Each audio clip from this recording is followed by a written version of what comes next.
የመካ ነዋሪዎችን ደካማ የሚባሉት ሰዎችን እነ ቢላልን እነ ሱሃይብን እነ ሰልማንን ሌሎችንም ማጥቃትና እነሱን ማሰቃየትን ምርጫቸው አደረጉት።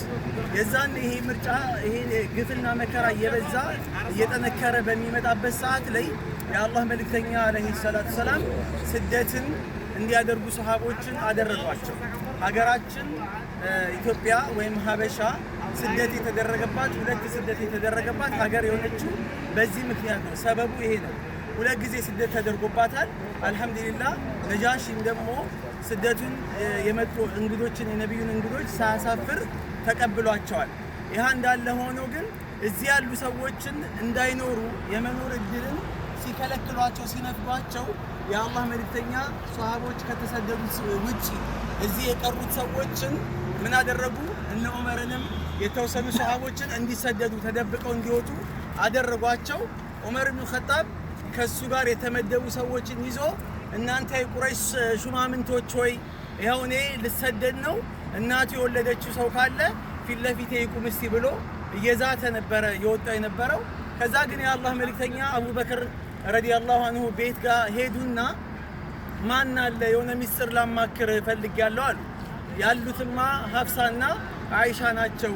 ከዛ እንዲወጡ አድርጉ ሲል ሀፍሳና አይሻ ናቸው እኮ አንቱ የአላህ መልእክተኛ ወይ ሲሏቸው እዛው ባሉበት ተዋቸውና አላህ ስደት እንዳደርግ መርጦኛል ፈልጓል አዞኛልና አንተን ጓደኛ እንድታደርገኝ እፈልጋለሁ አሉ። ወይም ደግሞ አቡበከር ሲዲቅ ራሳቸው አንቱ የአላህ መልእክተኛ ሆይ የእርሶ ጓደኛ እንደሆን እድሉን አመቻቹልኝ ስጡኝ አሏቸው። መርሃባ አሉ የአላህ መልእክተኛ። ከዛ ከአቡበከር ጋር ስደት ሲያደርጉ ዋና መንገድን እየተቀበሉ ነበር። ያው ብዙ ጊዜ የሚሸሸውን አካል ውስጥ ለውስጥ ነው የሚሄደው። የአላህ መልእክተኛ ዋናውን መንገድ እንዳይጠረጠሩ ዋናውን መንገድ ይዘው ጉዞ እያደረጉ እያለ ከኋላ ቁረይሾች አንድ መልእክት ያስተላልፋሉ። ይህ መልእክት ምንድነው? ሙሐመድንና አቡበክርን ረዲየላሁ ዐንሁ ይዞ የመጣ ሰው 100 ግመል ይሸለማል፣ 100 ግመል ይሰጠዋል የሚል ነገር አነሱ። በወቅቱ እነዚህ ሁለቱ አሸባሪዎች ተብለው እንግዲህ አራቱም አቅጣጫ ላይ እየታሰሱ ነበረ። በአራቱም አቅጣጫ ፈረስ ያለው ግመል ያለው ሌላም በእግረኛ የሆነ አካል ሁሉም በገራለት እየሮጠ ጉዞ ማድረግ ጀመሩ። እዚህ ቦታ ላይ ሲደርሱ ግን አላህ ትልቅ የሆነ ተአምርን ትልቅ የሆነ ሙዕጂዛን አላህ አሳየ። እዚህ ጋር ምንድነው? ዋሻ ውስጥ አለ። ውስጥ የተደበቁበት ዋሻ ላይ በሚደርሱበት ሰዓት ላይ እርግብ እንቁላሏን በር ላይ ነብዩ የገቡበት በር ላይ እንቁላሏን ጣለች። ሸረሪት ደግሞ ድሯን አደራች። መግቢያው በር ላይ ድሯን አደራች። እነዚህ ቁረይሾች ተከትለው መጥተው ልክ እንደዚህ አሸዋ ነው የጫማ ኮቴ ይታይበታል። በዛ በጫማ ኮቴ ተከትለው መጥተው እዚህ ነው የገቡት ብለው የገቡበት ቦታ ላይ ጥቆማ አደረጉ። ቦታው ላይ ቆመው ለሁለት እንዲከፈሉ አላህ አደረጋቸው። እርስ በርሳቸው አልተስማሙም። እዚህማ ቢገቡ ኖሮ ይሄ የሸረሪት ድር ይበጣጠስ ነበረ፣ እንቁላሉም ይሰበር ነበረ። በፍጹም እዚህ አልገቡም አሉ።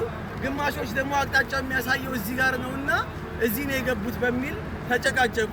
የዛኔ ነው አቡበከር ሲዲቅ ረዲየላሁ ዐንሁ አንቱ የአላህ መልእክተኛ ሆይ ውስጥ ገብተው ጨንቋቸዋል። አቡበከር ሲዲቅ ኢዝ የቁሉ ሊሷሂቢሂ ላ ተሕዘን ኢነላህ ማዕና ለጓደኛው ባለ ሰዓት ላይ ምን አሉ ነብዩ? ማን አቡበከር ሲዲቅ ምንድነው ያሉት ለነብዩ? አንዳቸው እኮ ከነዚህ ከቁረይሾች ውስጥ ወደ እግሩ ኮቴ ቢመለከት ያየን ነበረ ውስጥ መሆናችንን ብለው ለነብዩ በጣም ጨነቃቸው። በጣም ተረበሹ። ከዛ ማባሉ ከቢስነይኒ አላሁ ሳሊሱሁማ አንተ አቡበከር ሆይ ሁለት በሆኑ ሰዎች ላይ ምን አስጨነቀ? ሶስተኛቸው እኮ አላህ ነው በማለት ነብዩ ለማረጋጋት ሞከሩ አቡበከርን። ከዛ እዛው ተደብቀው ቁረይሾች ተስፋ ቆርጠው ወደ ኋላ ሲመለሱ እዛ ቦታ ላይ ግን የአላህ መልእክተኛ አቡበከር ታፋ ላይ ተኝተው እንቅልፍ ወስዷቸው ነበረ። በጣም የሚገርመው ነብዩ አለይሂ ሰላቱ ሰላም አቡበከር ለነብዩ የከፈለው ትልቁ መስዋዕትነት አንዱ እዚህ ጋር ነው። ይሃም ምንድን ነበረ? እዛው ቀዳዳዎችን እየደፈነ ባለበት ሰዓት ላይ አንድ ቀዳዳ ይቀርና ያቺን ቀዳዳ በእግሩ ይደፍነዋል። አቡበከር ሲዲቅ በእግሩ ሲደፍነው ጊንጥ ወይም እባብ ይመጣና እግሩን ይነጥፈዋል። ይሃ ጊንጥ ሰውነቱ ላይ በአጠቃላይ ይሰራጭና መቋቋምና መታገስ ያቅተዋል አቡበከር። ከዛ ያለቅሳል። ከተንቀሳቀስኩኝ ነብዩ ተኝተዋል፣ ኮንፈርታቸው ምቾታቸውን ልነሳቸው ነው አለ። እንደገና ለመሰበር ሞከረ። ለመሰበር እንዳይሞክር ደግሞ መርዙ ውስጡ እንዳለ ሙሉ በሙሉ ተረጭቷል፣ ተዋህዷል። ግራ ገባው። እንባውን መቆጣጠር አቃተው። እንባውን ጠብ ሲል የነብዩ ጉንጭ ላይ ያርፋል። የዛኔ ቅዝቃዜው ቀሰቀሳቸውና ደንግጠው ወደ አቡበከር ሲመለከቱ ምን ሆነ ነው አቡበከር ወይ ሲሉት አንቱ የአላህ መልእክተኛ ሆይ ለደረትኒ ሀያ እባብ ነደፈችኝ ወይም ግንጥ ነደፈችኝ አሉ። ለምን አልቀሰቀስከኝም ሲሏቸው ያው የእርሱን ምቾት ላለማጣት እንቅልፍ ላለመከልከል ብዬ ነው በማለት የአላህ መልእክተኛን መልስ መለሰላቸው። እሳቸውም ሩቃ አደረጉለት። ትፍትፋሉና እግሩ ላይ አበሱ የአላህ መልእክተኛ